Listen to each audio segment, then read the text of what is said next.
বান্দা যখন ফিরে আসে ভাইয়া, কেউ যখন তওবা করে, ভুল বুঝতে পারে, আবার নতুন করে আল্লাহর কাছে ক্ষমা প্রার্থনা করে, কসম খোদা আল্লাহ তাআলা ভীষণ খুশি হয়।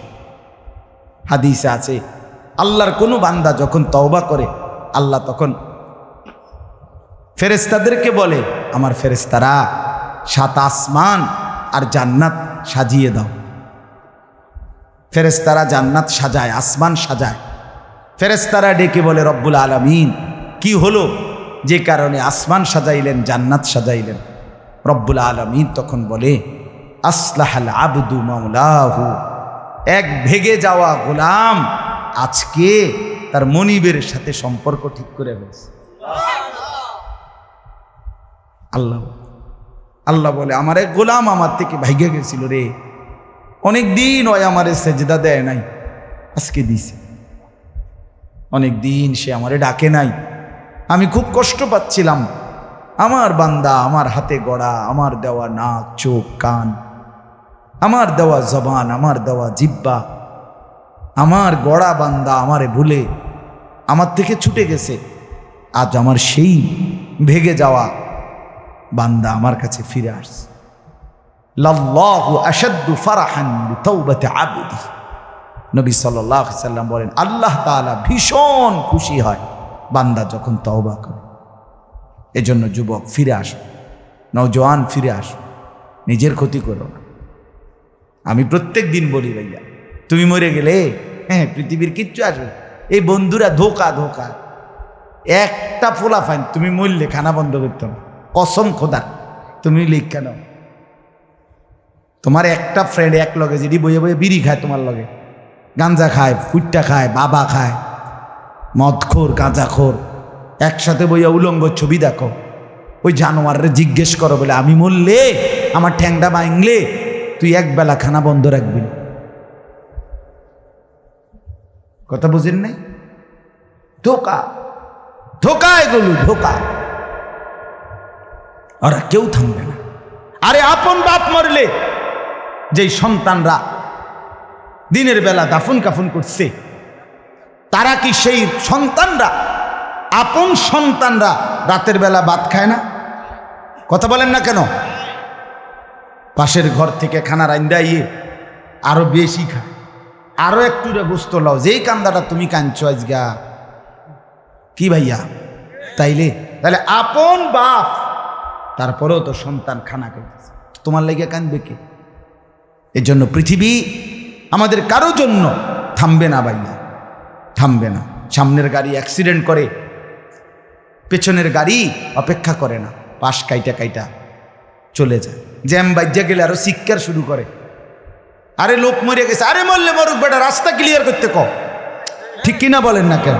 ধরে বেটা বেটা কেডা মরছে না মরছে বেটা, এর লেগে বুঝি মানুষের রাস্তা আটকায় রাখবে, মানে এই যুক্তি দেখা। তাহলে কেডা মরছে না মরছে মানে তোর মতো এক মানুষ মরছে। ঠিক কিনা বলেন না? তোর মতো এক সুস্থ সবল মানুষ মরছে বেটা, যে একটু আগে হাত নাড়তো, পা নাড়তো, সেই মানুষটা এখন রক্তে ভাসতেছে বেটা। পাত্তাও নাই, কিসের সময় কাম, কার হাতে সময়? সবাই মেশিনের মতো, যন্ত্রের মতো দৌড়াইতেছে। রাস্তায় দেখেন না সিএনজি, অটো, কি করে সবাই, কারো হাতে সময় নেই। ঠিক কিনা বলেন? কে কাকে ঠেলিয়া যাবে, কারো হাতে সময় নেই। কে কার জন্য থামবে? এই জন্য তুমি নষ্ট হয়ে গেলে বন্ধু, কেউ তোমারে ফিরাবার নাই। তোমার জন্য ভাববে কেউ, ডাকবে কেউ, কাঁদবে কেউ নাই। আরে আপন মা বাপের তো খবর নাই এখন। আপন বাপ সাইয়া রইছে, দেখে তার ফুতে আজকে 6 বছর 9 বছর এক ওয়াক্ত নামাজ পড়ে না, এবড়া বয়ে বয়ে বিড়ি খায়, বন খায়, চা দিয়া ভিজাইয়া খায়। এবারটার মাইছ না সেইটার নামাজটা পড়লে পড়ছে, না পড়লে রাতের ব্যাপার। বাবুরে টেহা দনে দিছে, টাকা দিলে খালাস। যদি সুতে টাকা দেয় বাপের কোনো অসন্তুষ্টি নেই, আর যদি টাকা না দেয় এবড়ার গজবে আল্লাহর আরশ কাঁপে। ফুতের উপরে লানত দিতে দিতে, অভিশাপ দিতে দিতে শেষ। কারণ টাকা দেয় না, টাকা দেয় না, পুরা গ্রাম হাইটা হাইটা তখন মানুষের কাছে বদনাম, এই ফোলাগারে মানুষ করছি আমি, এই ফোলার লাগিয়া জীবন যৌবন শেষ করছি, 12 লাখ টাকা সুদে লইয়া তারে আমি নিজে বিদেশ পাঠাইছি। কত বড় নেয়ামতের কথা! বেশরম মানুষ সুদে টাকা লইয়া আবার মানুষের দ্বারে কও এত বড় হারাম কইরে আবার কইতেছ, হ্যাঁ 12 লাখ টাকা দিয়ে ফোলা বিদেশ ফাড়াইছি আমি, কিস্তি লইছি আমি, সুদে লইছি আমি, আর অন ফোলাগা একটা টাকা দেয় না। তার মানে সম্পর্কটা হয়ে গেছে এখন টাকা পয়সার ভিত্তিতে। আখেরাত কোথায়? আখেরাত কোথায়? আমার মা বলছিলেন, আজীবন আমার আব্বা বলতেন, আলহামদুলিল্লাহ আমার আব্বা, আমরা 5 ভাই মাদ্রাসায় পড়ছি, 5 ভাই আলেম হয়েছে। আব্বা আজীবন বলতেন, আমার স্বপ্ন আমার ছেলেরা 5 জন আলেম হবে, আমার কবরের পাশে চারদিকে আমার ছেলেরাই দাঁড়াবে। এই বছর আমরা ঈদের 2 দিন পরে বাবার কবরের সামনে মসজিদে গ্রামে মাহফিল করছি। আমি বয়ান করছি, আমার বড় ভাই বয়ান করছে, আমার ছোট ভাই বয়ান করছে, আমার আব্বার আমরা 5 ভাই 3 বোন, আমাদের ছেলে মেয়ে মিলে আর আমার মা বাইচা আছে, আমরা মোট 45 জন। আমার বাবার বংশ, মা সহ, মা ছাড়া 44 জন, মা একজন 45 জন, একের গুণা 45 জন, 45 আলহামদুলিল্লাহ। একেবারে 45 জনের ছোট বাচ্চাটাও, একবারে 2.5 বছরের বাচ্চাটাও আলহামদুলিল্লাহ আল্লাহর নাম বলতে পারে। 2.5 বছরের মেয়েটাও ওই মজলিসে গেছে, আমাদের সবচেয়ে ছোট, সেও মাথায় হিজাব ছিল, আল্লাহর নাম রাখছে। দাদা ভাইয়ার কবরে দাঁড়াইছে, নানার কবরে দাঁড়াইছে। এই জন্য বললাম মা বাপদেরকে অনুরোধ করি সন্তানের প্রতি কদর করেন, সবাই মিলে ফিকির করেন, দেখেন আয়াতের তর্জমাটা শুনেন, তাইলেই কথা শেষ। আল্লাহ তাআলা বলেন 25 নম্বর পারা কোরআনুল কারীমের 43 নম্বর সূরাটার এই সূরার 7টা আয়াত, ব্যাখ্যা লাগবে না, শুধু তর্জমা শুনেন তাইলেই বুঝবেন। আল্লাহ বলেন 74 নম্বর আয়াত থেকে পড়ছি, ইন্নাল মুজরিমিনা ফি আযাবি জাহান্নামা খালিদুন। আল্লাহ তাআলা বলে নিশ্চয়ই পাপীরা জাহান্নামের আযাবে চিরস্থায়ী থাকবে। ইন্নাল মুজরিমিনা ফি আযাবি জাহান্নামা খালিদুন, নিশ্চয়ই পাপীরা জাহান্নামের আযাবে চিরস্থায়ী থাকবে। কতদিন? এবার আল্লাহ আবার ব্যাখ্যা করে বলে, বান্দা বুঝেছো? লা ইউফাত্তারু আনহুম, 1 সেকেন্ডের জন্য বিরতি দেওয়া হবে না। জাহান্নামী চিৎকার করে বলবে, মাওলা আমারে মৃত্যু দিয়ে দেন। আল্লাহ বলবে না। জাহান্নামী বলবে, আল্লাহ একটু সময়ের বিরতি দেন, 10টা মিনিটের বিরতি দেন মাওলা। 24 ঘন্টার আগুন, আমারে 10টা মিনিট একটু আলগা থাকতে দেন, আমি যে আর পারছি না মাওলা, এতটা ভীষণ আযাব আমি যে আর সইতে পারছি না মাওলা, আর পারছি না। লা ইউফাত্তারু আনহুম, আল্লাহ বলেন 1 সেকেন্ডের জন্য জাহান্নামের আযাব, আগুন বিরতি দেয়া হবে না। ফাতরাত মানে কি নাই? বিরতি নাই। আহুম ফীহি মুবলিসুন, এরপরে আল্লাহ বলেন জাহান্নামী এই দীর্ঘ 24 ঘন্টা অনন্তকাল আযাবের মধ্যে থাকবে। কেমনে থাকবে? মুবলিসুন, বিষণ্ণ হয়ে, উদাস মনে। কোনোদিন চেহারায় 1 সেকেন্ডের জন্য হাসি ফুটবে না, কোনোদিন আর সুখের নাগাল পাবে না। আজ তো বন্ধু রাত কেটে ভোর হয়, ভোর গিয়ে রাত হয়, অন্ধকার আলো হয়, আলো অন্ধকার হয়। যে হাসে সে কাঁদেও, যে কাঁদে আবার সে হাসেও, ঠিক না? কিন্তু রব্বুল আলামিন বলেন ওয়াহুম ফীহি মুবলিসুন, জাহান্নামীর মন, জাহান্নামীর চেহারা বিষণ্ণ, উদাস, সব সময় হাসিবিহীন থাকবে, কোনো সেকেন্ড হাসতেই পারবে না। এবার আল্লাহ নিজে বলবেন মলিন চেহারা দেখে জাহান্নামীকে, জাহান্নামীর চিৎকারে আল্লাহ নিজেই বলবেন ওমা যালামনাহুম, জাহান্নামী নাফরমান আমি কিন্তু তোর উপরে মোটেই জুলুম করি নাই। আমি রাতও দিয়েছি বান্দা, দিন দিয়েছি, আমি সুযোগ দিয়েছি, সময় দিয়েছি। 8টা বাজে এশার আজান হয়েছে, এখন বাজতেছে রাতের 11:30। তাইলে আমি কিন্তু হায়াত 3.5 ঘন্টা তো দিয়েছি। আর 4 এশার নামাজ পড়তে তো 3.5 ঘন্টা সময় লাগে না? লাগে। আমি তো ফজরের ওয়াক্ত আসার পরে ওয়াক্ত শেষ হওয়া পর্যন্ত প্রায় 1.5 ঘন্টা সময় দিছি। 4 রাকাত নামাজ পড়তে তো 1.5 ঘন্টা লাগে না? আমি তো জোহরের আজান হওয়ার পরে জোহরের ওয়াক্ত প্রায় 2.5 ঘন্টা, 2 ঘন্টা তো দিয়েছি। জোহরের নামাজ পড়তে তো বান্দা 2.5 ঘন্টা লাগতো না? হ্যাঁ। আসরের নামাজ 4 রাকাত নামাজ পড়তে তো 1.5 ঘন্টা লাগে না? তাহলে বলো না বান্দা আমি কি কোনো জুলুম করেছি কিনা বলো? ওমা যালামনাহুম, আমি বান্দা নাফরমান, আমি কিন্তু তোমাদের উপরে তাদের উপরে জুলুম করি নাই। ওয়ালাকিন কানু হুমুজ জালিমিন।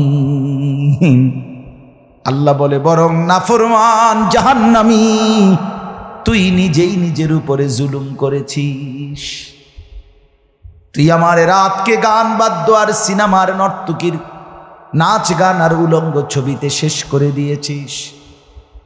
তুই আমার দিনকে গুনাহ, সুদ, ঘুষ আর অবৈধ উপার্জনের পিছনে শেষ করে দিয়েছিস, নিজেই জুলুম। এবার শুনেন, এবার আল্লাহ তাআলা বলে জাহান্নামী, এবার শুনেন আল্লাহ যখন এটা বলবে জাহান্নামী এই ভীষণ আযাবে একটা বিরতি নাই। এবার জাহান্নামের ফেরেশতাকে ডাক দিবে। জাহান্নামের দায়িত্বে প্রধান যেই ফেরেশতা, ওনার নাম মালিক। ওনার নাম কি? মালিক ফেরেশতা। এই কোরআনে ওনার নাম ডাইরেক্ট এখানে আছে।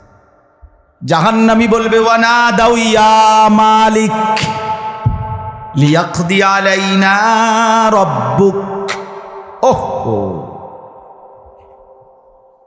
আল্লাহ বলে জাহান্নামীরা, জাহান্নামের ফেরেশতা মালিককে ডাক দিবে ইয়া মালিক, হে মালিক শোনো না। ফেরেশতা একটু শোনো না।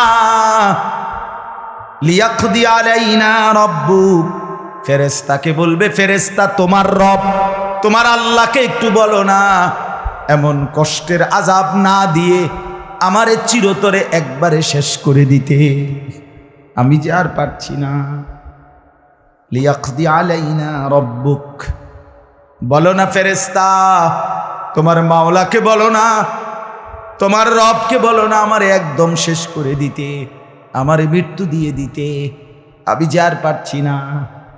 কেমনে সইব এত গরম, কেমনে সইব এত আযাব? ফেরেশতা তখন বলবে ক্বালা ইন্নাকুম মাকিসুন। ফেরেশতা বলবে না নাফরমান পাপী, এই জাহান্নামী তোকে অপেক্ষা করতে হবে, মৃত্যু হবে না। আল্লাহ বলবেন লাকাদ জিনাকুম বিল হক, আমি তো বান্দা সত্যের বাণী, সঠিক বাণী বারবার তোমার কাছে নিয়ে এসেছিলাম। একবার বেলায়েতুল্লাহ বলছে, একবার আনিসুর রহমান বলছে, বারবার বারবার বারবার আমার কত বান্দা দিয়ে, কত ইমাম, কত খতিব, কত আলেম, কত বুজুর্গ দিয়ে আমি তো সত্যের বাণী, কোরআনের বাণী, এই জাহান্নামের কথা বারবার তোর কাছে বলাইছিলাম বান্দা।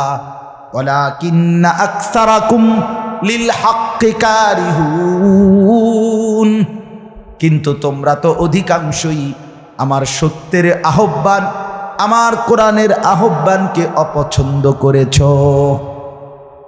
পাত্তা দিস এত বাদ দিস হুজুর রাইতান কই বই মাতিস তাই আছে না এমন ব্যর্থমিজ লোক, কথা বলে না। অনেক বুড়া মানুষও আছে, অনেক বুড়া মানুষ। আর রাখো হুজুররা যত কয় এত না, কিছু কইতে লাগলে বাড়াইয়াও কয় বেটা হুজুররা বেটা, কথা বলেন না কেন? হ্যাঁ, আরে রাখ বেটা, আল্লাহ ভরসা বেটা, আল্লাহ ভরসা কিতা, আল্লাহ ভরসা কিতা মানে আল্লাহ কি, আল্লাহ কি হিসেবে ভরসা আমি এটা আবার বুঝাই এখন। আল্লাহ বলছে বান্দা তুমি বিড়ি খাইতে থাকো আমি ভরসা। হ্যাঁ, এমনি আল্লাহ কইছে নাকি? তুমি টেলিভিশনে নাচ গান প্রত্যেক দিন বিকালে নর্তকী দেখো আমি ভরসা, এটা নিয়ে আল্লাহ কইছে। তো আপনি কিতা কইলেন কি আল্লাহ ভরসা কিতা, কি বুঝাইতে চাইলেন? হ্যাঁ, আল্লাহ ভরসা মানে কি? মানে আপনি গুনার উপরে মৃত্যু পর্যন্ত টিকে থাকবেন আর আল্লাহ ভরসা, এটাই না? নবী সাল্লাল্লাহু আলাইহি সাল্লাম সুপারিশ করবেন মানে কি? নবীজি সুপারিশ করবেন এই কথার অর্থ কি? এই কথার অর্থ এই যে উম্মত তুমি বিড়ি সিগারেট মদ জুয়া চুরি ডাকাতি জিনা ব্যভিচার নাচ গান সুদ ঘুষ তোমার যে দুর্শল্যে কুলায় মৃত্যু পর্যন্ত শেষ মুহূর্ত পর্যন্ত তুমি করতে থাকো, আমি সুপারিশ করে করে তোমার বেহেশতে দিব, এই তো অর্থ না?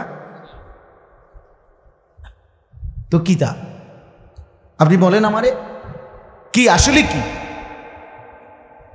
আরে মুসলমান খুব বেশি খামখেয়ালি, খুব বেশি খামখেয়ালি। এবার দেখেন একটা শক্ত কথা আল্লাহ বলছে, আম আবরামু আমরান ফাইন্না মুবরিমুন।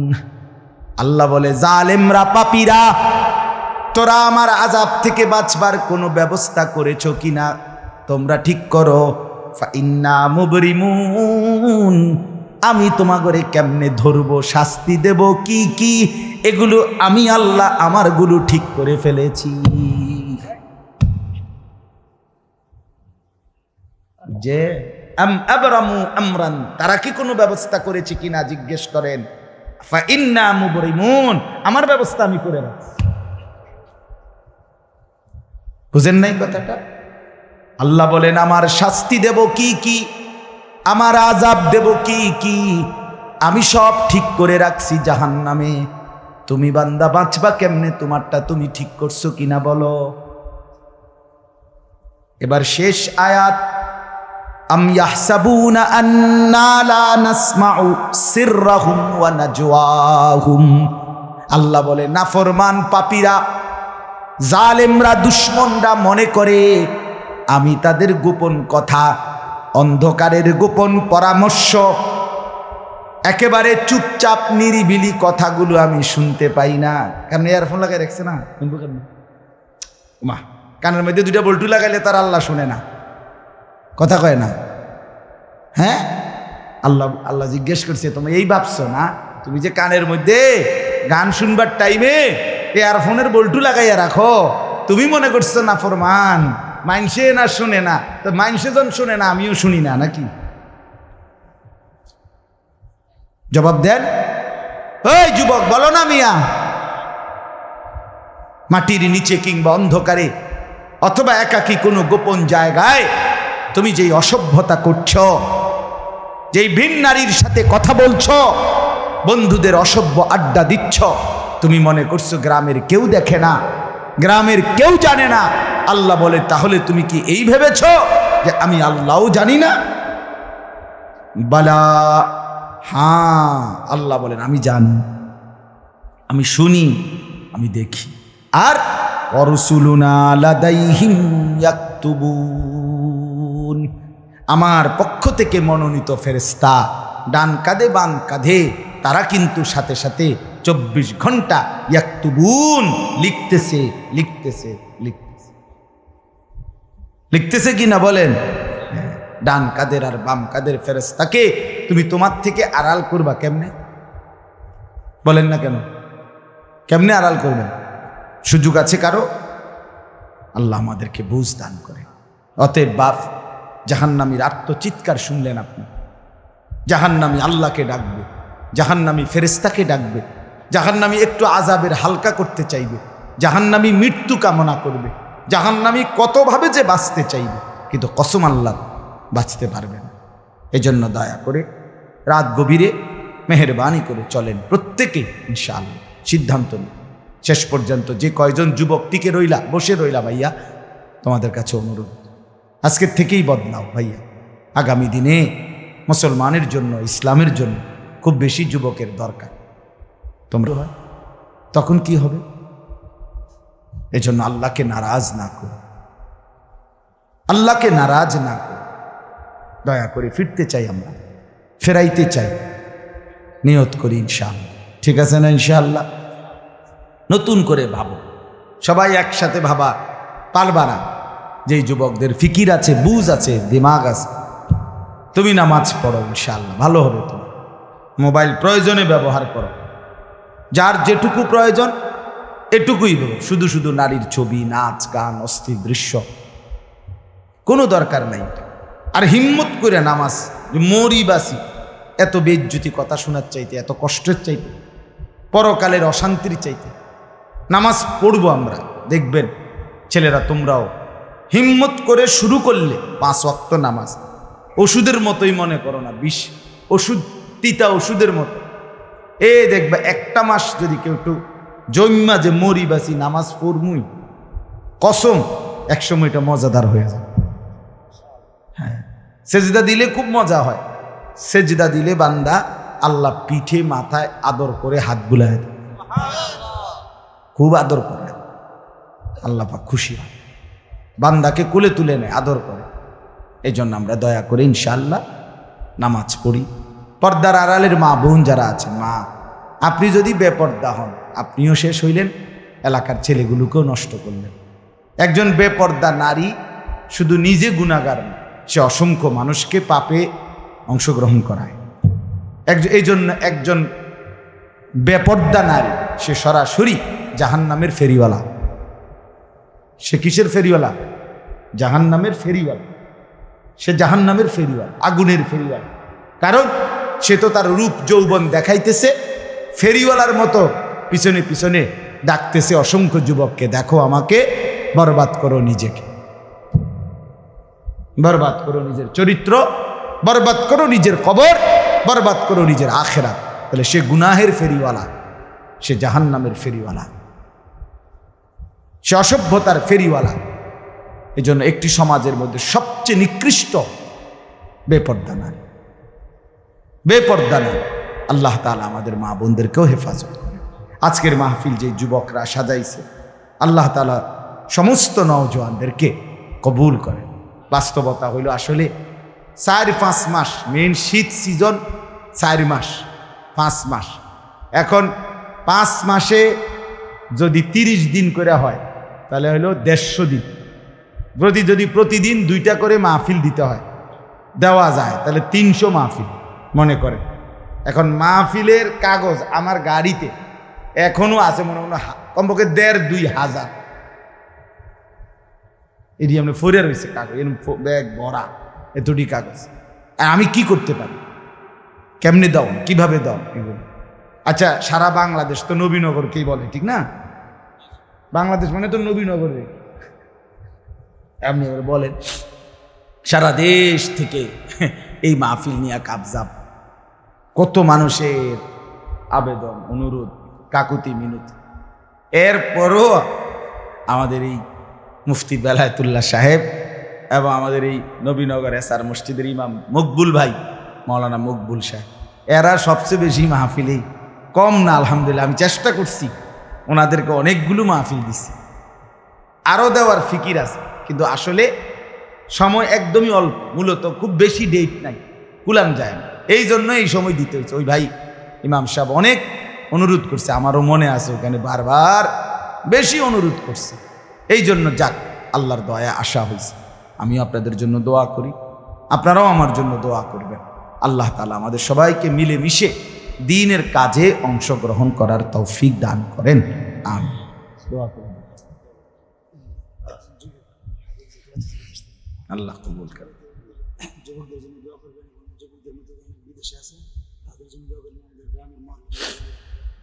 অনেক কষ্ট করে প্রবাসী যে বিদেশি ছেলেরা, আমি নিজ চোখে দেখি। এইবারও আমি উমরায় গেছি, যে রমজানে, এই রমজানে আমি প্রবাসী ভাইদের রোমে রোমে গেছি, বয়ান করছি। 12 জন, 14 জন, 16 জন, 20 জনের রুমে হালাকা। এবার বেলায় ওই যে হালাকা কাকিয়া, ওখানে গিয়েও বয়ান করছি। এবার এই আমগো প্রবাসী বাংলাদেশি ভাই, আর এই অনেক কষ্ট করে, 12 ঘন্টা 14 ঘন্টা ডিউটি করে।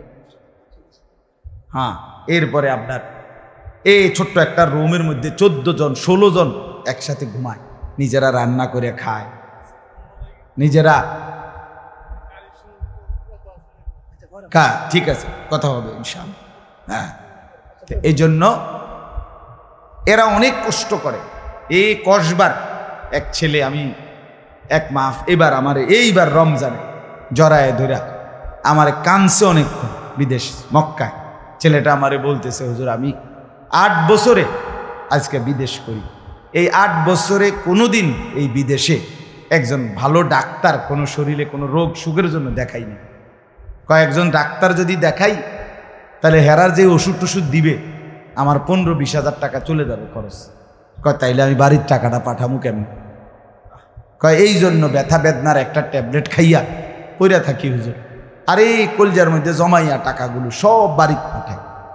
ছেলেটা আমারে খুব কাঁদছে, আমার পোলাটার কথা মনে হয়। সে আমারে বলছে, হুজুর আমি আজকে 8 বছরে কসম আল্লাহ, কয় এই মক্কায় বলতেছি, কয় সুখ নিজের আনন্দ বলতে কি জিনিস আমি আজকে 8 বছরে কোনোদিন দেখিনি। সবটা দিয়ে দিছি পরিবারের জন্য, মানে বাড়িতে, শুধু কোনো রকম মানবেতর কোনো রকম মানে কোনো রকম জিন্দিগিটা কাটাই, বিদেশে পড়ে আসি আমি।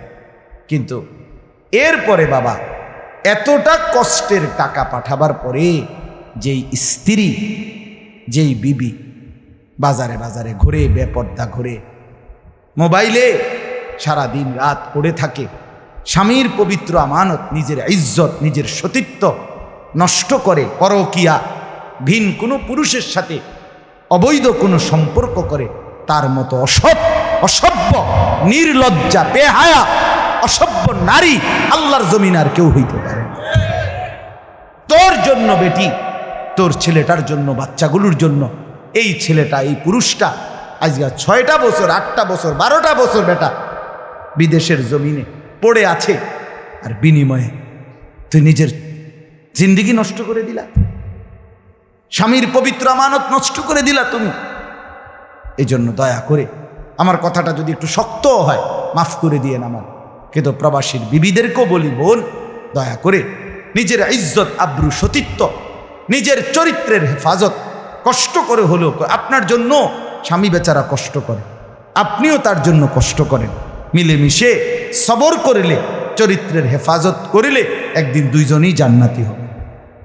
ছেলেরা যারা তোমাদের বাপ বিদেশ, তোমরাও ভাইয়া একটাবার দেখে আইসো কি কষ্ট করে। এই জন্য দয়া করে কষ্টের এই রক্ত পানি করা টাকা শুধু শুধু মোবাইল টিপ্পা, উলঙ্গ ছবি দেখা, নর্তকীর নাচ গান দেখে ভাইয়া নষ্ট করো না। এত বড় জুলুম বাপের উপরে কইরো না, আল্লাহ সইবেন। এত বড় জুলুম কইরো না, একদিন তুমি কষ্ট পাইবে, একদিন তোমার উপরে এই মুসিবত আসবে। আল্লাহ আমাদের ছেলেদেরকেও হেফাজত করেন। মসজিদের কাজ আমি নিজেও দেখছি, আলহামদুলিল্লাহ মসজিদের কাজ চলতেছে।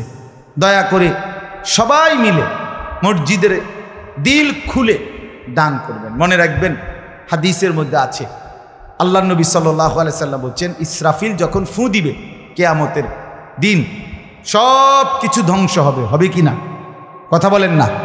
ইল্লাল মাসাজিদ, নবীজি বলছে মসজিদ ব্যতীত। ইসরাফিল ফু দিলে আসমান, জমিন, চন্দ্র, সূর্য, ঘর বাড়ি, দালান, বিল্ডিং, পাহাড়, নদী সব চুরমার হয়ে যাবে, মসজিদ ভাঙবে না। বোতলে মসজিদ কি হবে? ইয়াদম্মু বা'দুহা মা বা'দ, এক মসজিদ আর এক মসজিদের সাথে লাগবে, মিশবে আর কি। মিশা সব মসজিদ কাবা ঘরের সাথে মিলল, একসাথে আল্লাহর ঘর কাবা সহ একসাথে সবগুলো জান্নাতে চলে যাবে। এরপরে এই জন্য মসজিদের দান যে করলেন, আপনি মসজিদে টাকা পয়সা দান করলেন, যে এই মসজিদটা আপনি বেশ দিকে দেখবেন, আর এই যে আমরা গ্রামের মসজিদ, বুঝেন না? এই জন্য মসজিদের দান শেষ হয় না, মসজিদের দান কি হয় না, শেষ হবে না। আপনি দিয়ে যাবেন, এ আগে দিছেন আবার দিবেন, সামনেও দিবেন, ঠিক আছে ইনশাআল্লাহ। সবাই সহযোগিতা করেন। ভবিষ্যতেও ছেলেরা তোমরা নিজেদের এই মাহফিল আন্তরিকতার সাথে মিলেমিশে চালু রাখো, চেষ্টা করবা। আমরাও যদি কখনো আবার সুযোগ পাই আসার চেষ্টা করব। আরও ওলামায়ে কেরাম বেলায়েত ভাইয়ের সাথে কথা বললে ফিকির করে দেবে ইনশাআল্লাহ, চেষ্টা করে দেবে। আল্লাহ তাআলা সবাইকে কবুল করে। আলহামদুলিল্লাহ।